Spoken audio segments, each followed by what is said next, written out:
Story நேரம் தமிழ் வியூவர்ஸ்க்கு hi. Legend of the female ஜென்ரலோட அடுத்த 2 எபிசோட்ல என்ன ஆக போகுதுன்னு தான் இன்னைக்கு இந்த வீடியோல பார்க்க போறோம்.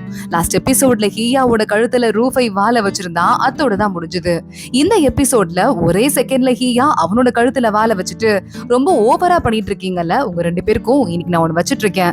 அதுக்கு முன்னாடி உங்களுக்கு ஒரு சின்ன ட்ரீட் வச்சிருக்கேன்னு கையில ஒரு பாட்டில் ஒண்ணு எடுக்கிறா. இங்க பார்த்தா பிரைம் மினிஸ்டர் கிட்ட ஷாவ்ஜூ பேசிட்டு இருந்தான்ல. பிரைம் மினிஸ்டர் என்னப்பா என்ன சந்தேகப்படுற மாதிரி பேசிட்டு இருக்க, எனக்கும் இந்த விஷயத்துக்கும் எந்த சம்பந்தமும் கிடையாது, இதுக்கும் மேல என் மேல ஏதாவது மண்ணை கொட்டுற மாதிரி நீ பேசிட்டு இருந்தனா நடக்கிறதே வேற, ஆதாரம் ஏதாவது இருக்கா இருந்தா வந்து பேசு அப்படின்னு சொல்லிட்டு பிரைம் மினிஸ்டர் பேச ஆரம்பிக்கிறாரு. ஹியா அதுக்குள்ள அங்க உள்ள ரூஃபைக்கும் அவங்க அப்பாவுக்கும் மயக்க மருந்து கொடுத்துட்டு நேரா அவங்களை கட்டி போட்டுட்டு பக்கத்துல இருக்க ரூமுக்கு வரா. இந்த இடத்துலதான் ஏதாவது திங்ஸ் இருந்தா இருக்கணும் அப்படின்னு தேட ஆரம்பிக்கிறா. ஆனா அதுக்குள்ள ரூஃபை ஏஞ்சிடுறான். எந்திரிச்சு என்னை யாராவது காப்பாத்த வாங்கன்னு கத்த ஆரம்பிக்க அவனை காப்பாத்துறதுக்கு ஆளுங்க வந்துடுறாங்க. ஹியா உள்ள போறா. அங்க ஒரு பாக்ஸ் மாதிரி இருக்கு, அது பசில் பாக்ஸா. வெளிநாட்டுல ஏதோ செய்யப்பட்டு ராஜாக்கு கிஃப்டா வந்ததை ராஜா ரூஃபைக்கு கொடுத்திருக்காரு. அததான் வச்சுட்டு இவன் சுத்திக்கிட்டு இருக்கான். இதுக்குள்ளதான் அந்த சீக்ரெட் லெட்டர் இருக்குமோ அப்படின்னு ஹியா யோசிக்கிறா. அதுக்குள்ள ரூஃபை ஏஞ்ச சத்தம் கேக்குது. அங்க இருந்து நேரா ஓடி போய் ஒளியறதுக்கு ட்ரை பண்றா. இன்ட்ரெஸ்டிங்கா இருக்குல்ல அப்படின்னு சொல்லிட்டு போகும்போது ஒரு இடத்துல இங்க போலாமா வேண்டாமா அப்படின்னு அவளுக்கு டவுட் வருது. அந்த ரூம்குள்ள போக ஆரம்பிக்கிறா. இங்க இன்னொரு பக்கம் சூஷாவ் நேரா ஜெயிலுக்கு வரான். ஸ்டார்டிங்ல ஒரு மஜிஸ்ட்ரேட் தப்பு பண்ணிருப்பாரு. அதோட பையன் கூட பொண்ணுங்களெல்லாம் கூட கொண்டு வச்சிருந்தான்ல, அந்த ஆளு பையன் ஜெயில இருக்கான். அவனை பாக்குறதுக்காக தான் சூஷா உள்ள வரான். சூஷா உள்ள போயிட்டு இவனை பார்க்க என்னை காப்பாத்து, எனக்கு வாழணும்னு ஆசை இருக்குன்னு அவன் கத்த ஆரம்பிக்க, நீ பண்ண தப்பு ரொம்ப பெருசு, அதனால என்னால காப்பாத்த முடியாது, அட்லீஸ்ட் உங்க அப்பா இறந்து போனதுக்கு பழி வாங்கவாவது செய்யலாம்ல. பிரைம் மினிஸ்டரால தான் உங்க அப்பா இறந்து போனாரு. பிரைம் மினிஸ்டர் உங்க அப்பாவை மாட்டி விட்டுட்டு அவரு சைலண்டா இருக்காரு. அதனால நான் ஒண்ணு பண்றேன், இந்த டாக்குமெண்ட்டை நீ கோர்ட்ல சப்மிட் பண்ண அப்படின்னா கண்டிப்பா வந்து ராஜா உனக்கு ஹெல்ப் பண்ணுவாரு. ஏன்னா பிரைம் மினிஸ்டர் தண்டனை கொடுப்பாரு. அது உனக்கு போதாதான்னு கேட்க, அது எனக்கு போதும், என் அப்பாவை கொன்னவனையாவது நான் பழி வாங்குறேன், ஏமாத்துறவன நான் பழி வாங்குறேன் அப்படின்னு அந்த பையன் சொல்லிக்கிட்டு இருக்கான். இங்க ஹியா ஒளியறதுக்கு ட்ரை பண்ணும்போது அங்க ஹியாவோட அம்மா இருக்காங்கல்ல, அவளை கூட்டு ஓடி வந்துட்டு ஹியா உயிரோட இருக்கியான்னு அழுதுட்டு இருக்காங்க. இந்த ரூமை விட்டு இவங்க வெளியவே வரது இல்லையா. ஹியா உள்ள பாக்குறா. ஹியா இறந்து போயிட்டான்னு நினைச்சிட்டு அவளுக்கு ஒரு நினைவு பலகை வச்சுட்டு காலையில இருந்து நைட்டு வரையும் அவளுக்காகவே சாமி கும்பிட்டு இருக்காங்க. ஹியா கண்ணிலேயே கண்ணீர் வந்துருது. இந்த வீட்டுல கூட நிஜமா என் மேல அக்கறை வச்ச ஒரு உயிரோட இருக்குன்னு எனக்கு தெரியாம போயிடுச்சேன்னு ஹியா யோசிக்கிறா. அதுக்குள்ள நீ இங்க இருந்து போயிடு, நான் பாத்துக்கிறேன்னு ஹியாவோட அம்மா அவளை வெளியே அனுப்பிட்டு நேரா அவங்க வெளியே போறாங்க. ரூஃபைய பார்த்து என்ன பாச்சுப்பா அப்படின்னு கேக்குறாங்க. ரூஃபை இவங்க அம்மா முகத்துல கலவரம் இருக்கிறத பாக்குறான். நேரா உள்ள ஓடி போறான். அங்க இருக்கிற நினைவு பலகையை போட்டு மிதின்னு மிதிச்சுட்டு, தப்பிக்க விடுறியா அவன் பொண்ண, நான் என்ன பண்றேன் பாரு அப்படின்னு சொல்லிட்டு அங்க இருந்து போறான். இங்க பிரைம் மினிஸ்டர் கிட்ட பேச போன ஷாவ்ஜூ கிளம்புற ஐடியாலேயே இல்ல போல, அங்கேயே உட்கார்ந்துட்டு இருக்கான். எவ்வளவோ பெரிய கையாடல், அதுவும் போர்ல 30,000 உயிரை துச்சமா மதிச்சு இந்த வேலையை பாத்திருக்கீங்க, இதுக்கு கண்டிப்பா தீர்வு கிடைக்காமலா போகும் அப்படின்னு சொல்லிட்டு அவன் பாத்துட்டு இருக்கும் போதே அங்க ஹியா கொடுத்து விட்டு இருக்க அந்த பசில் பாக்ஸ், அந்த பசில் பாக்ஸ் உள்ள வருது. இதுக்குள்ளதான எவிடன்ஸ் இருக்கு அப்படின்னு கேட்க பிரைம் மினிஸ்டருக்கு லைட்டா கலக்கமா தான் இருக்கு. ஆனா பிரைம் மினிஸ்டர் இவனை எந்த வெளியே அனுப்புங்க அப்படின்னு சொல்லிட்டு உள்ள போயிடுறாரு. அந்த பசில் பாக்ஸை ஹியா ஓபன் பண்றா. உள்ள பார்த்தா எல்லாமே காலியா இருக்கு. இங்க ரூஃபை எல்லா லெட்டர்ஸையும் எடுத்துட்டு போயிட்டு பிரைம் மினிஸ்டர் கிட்ட, எல்லா லெட்டரும் என்கிட்ட தான் இருக்கு, எதுவுமே அவங்க கையில மாட்டல, அதை பத்தி நீங்க கவலைப்பட வேண்டாம் அப்படின்னு சொல்லிட்டு இருக்கான். ஹியா ஷாவ்ஜூ 2 பேருமே இதை தான் எதிர்பார்த்திருக்காங்க.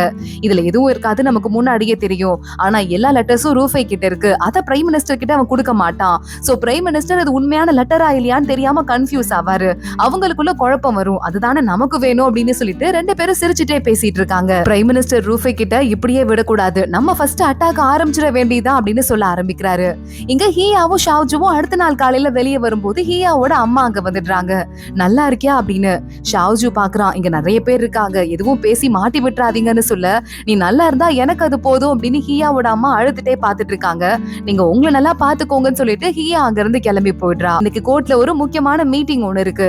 கோர்ட்ல அத்தனை பேரும் நின்னுட்டு இருக்க. அந்த இடத்துக்கு பிரைம் மினிஸ்டர் முன்னாடி வந்து, இந்த ஊட்டாவ் நாடோட அடிக்கடி சண்டை வந்துட்டே இருக்கு, அதனால நம்ம ஊர்ல இருந்து ஏதாவது ஒரு ஊரை அவங்களுக்கு கொடுத்துட்டோம் அப்படின்னா அதுக்கப்புறமா அந்த பிரச்சனை வரவே வராது, ஃபியூச்சர்ல போரே வராது அப்படின்னு சொல்லிட்டு பிரைம் மினிஸ்டர் பேச ஆரம்பிக்கிறாரு.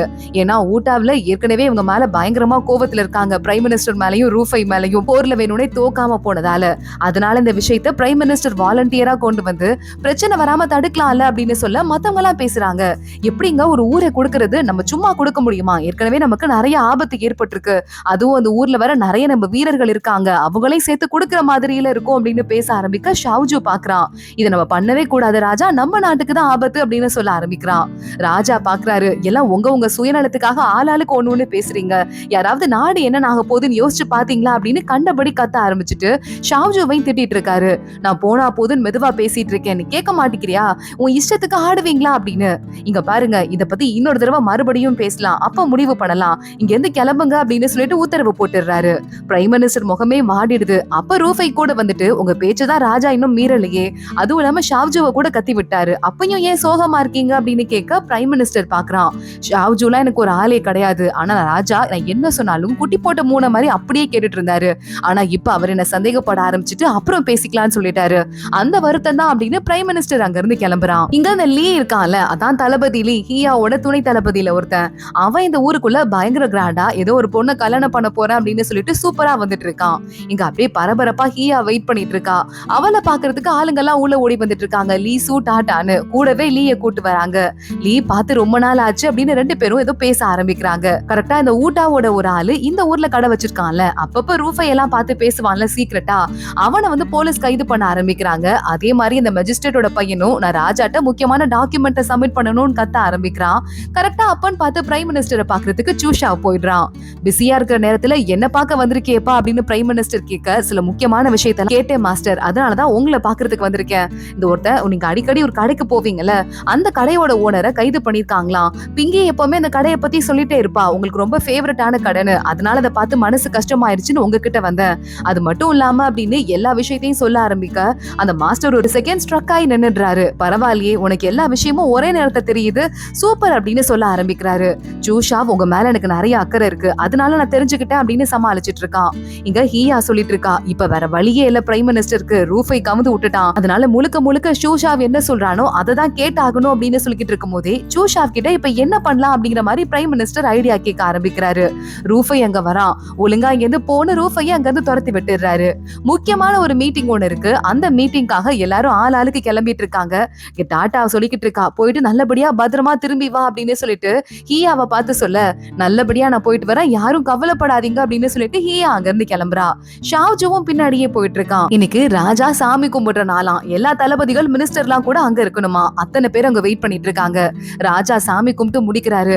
அப்பன்னு பார்த்து நம்ம ஹியா கிட்ட அந்த ஹன் இருக்கான்ல, நீ ஒரு பொண்ணு என்கிட்ட முன்னாடியே சொல்லவே இல்லையே அப்படின்னு பேச ஆரம்பிக்க, சாரி அப்படின்னு ஹியா சொல்லிட்டு இருக்கா. எல்லாரும் வந்துட்டாங்க, நேரம் வந்துருச்சு அப்படின்னு உள்ள கிளம்பி போறா. இன்னைக்கு இந்த சாமி கும்பிடுற நாள் அன்னைக்கு ஊட்டாவில இருந்து ஒரு முக்கியமான ஆளையும் ஊட்டாவ கவர்மெண்ட் அங்க அனுப்பி இருக்கு. இந்த ஆள் தான் இப்ப பாரு ரூஃபை கிட்ட டீலிங் பேசுவான்ல, அவனை ஒரு ஆள் மதிச்சு அந்த நாட்டோட ராஜாவும் அனுப்பி இருக்காரு. பரவாயில்லையே, உட்காருங்க உட்காருங்க, எதுவா இருந்தாலும் பேசிக்கலாம் அப்படின்னு இந்த நாட்டு ராஜா சொல்ல ஆரம்பிக்க, அப்போ ஹியா பாக்குறா, எனக்கு வந்து ஒரு 3 கம்ப்ளைண்ட் வைக்கணும், இந்த ரூஃபை மேல நான் கம்ப்ளைண்ட் வைக்கணும் அப்படின்னு சொல்லிடுறா. ஏமா இன்னைக்கு கம்ப்ளைண்ட் வைக்கிற, என்ன பிரச்சனைன்னு ராஜா கேட்க, முதல் பிரச்சனை என்னோட அடையாளத்தை திருடினது, இங்க நிக்கிறது உண்மையான வீர தளபதி கிடையாது, அந்த வீர தளபதி இந்த ரூஃபை கிடையாதுன்னு சொல்ல, என்ன சொல்றீங்க அப்படின்னு ராஜா கேக்குறாரு. ஆதாரத்தை கூட்டிட்டு வர அப்படின்னு லீ இருக்கான்ல, அவன் அங்க இருந்து கூப்பிட்டு விடுறான் நம்ம ஹியா. லீ உள்ள வரான். ரூஃபை கூட பல வருஷமா நான் ஒன்னா சேர்ந்து சண்டை போட்டிருக்கேன், இந்த ரூஃபை முகமூடியை கழட்டிட்டு வந்ததுக்கு அப்புறம் எனக்கு நிறைய டவுட் இருந்தது, அப்புறம் ஹியாவை நான் பார்த்ததுக்கு அப்புறமா எனக்கு அது கொஞ்சம் கொஞ்சமா கன்ஃபார்ம் ஆக ஆரம்பிச்சுது. அப்புறம் ஹியா ஊர்ல இருந்து கிளம்பும் போது என்கிட்ட ஒரு லெட்டரை கொடுத்து அப்புறமா படிக்க சொன்னாங்க, அதை நான் பிரிச்சு படிச்சேன்.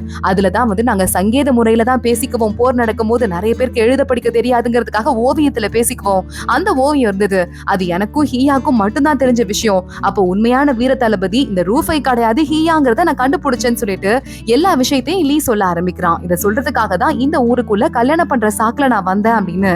என்ன சொல்றீங்க அப்படின்னு ராஜா கேட்டுட்டு இருக்க, அது மட்டும் இல்ல, போர்ல தோத்து போனதுக்கு மெயினான காரணமும் இவங்க தான் அப்படின்னு சொல்லிட்டு ஹியா அடுத்த உண்மையை சொல்ல ஆரம்பிக்கிறா. இதுக்கு வந்து ஆதாரமும் எங்க கிட்ட இருக்கு அப்படின்னு ஹியா சொல்ல ஆரம்பிக்க, ஒரு லெட்டர் ஒண்ணு இருக்கு, அந்த லெட்டரை கொண்டு வந்து கொடுக்குறாங்க. பிரைம் மினிஸ்டர் பாத்துட்டு இருக்கான், என்ன இருக்க போதோ தெரியல அப்படின்னு சொல்லிட்டு, ஏதோ இந்த புது ரூஃபை கூட இருக்கிற ஆளுங்க கிட்ட ஒரு ஸ்பெஷல் டாட்டூ இருக்கு, அந்த டாட்டூ ஊட்டாவோட ஆளுங்க மேல இருந்தது அப்படிங்கிறதுக்கான ஆதாரம் அந்த லெட்டர்ல இருக்கு, இன்னும் உனக்கு எதுவும் தெரியாதுன்னு சொல்ல போறியா அப்படின்னு ராஜா ரூஃபைய பார்த்து கேட்க, இவங்க சொல்றது என்னன்னு எனக்கு புரியல ராஜா, ஆளுக்கு பொய் சொல்ற மாதிரி இருக்கு அப்படின்னு ரூஃபை இன்னமும் அழுத்தமா சொல்லிட்டு இருக்கான். என்ன ஆதாரம் இருக்குன்னு சொல்லுங்க அப்படின்னு.